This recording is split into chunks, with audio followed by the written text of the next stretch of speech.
चला आज बनवूया उपवासाचा एक असा पदार्थ जो बाहेरून कुरकुरीत आणि आतून एकदम मऊ असेल।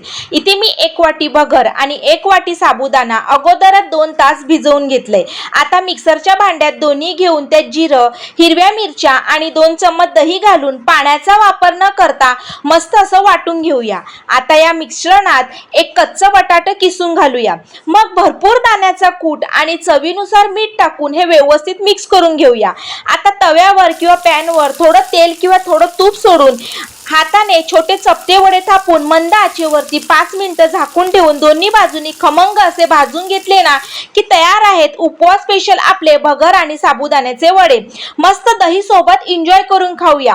पण एक छोटीशी टिप आहे, हे वडे दह्यासोबत खाताना दह्यात थोडीशी साखर नक्की टाका, चव दुप्पट होईल। आणि रेसिपी आवडली तर लाईक आणि सबस्क्राईब नक्की करा। श्री स्वामी समर्थ।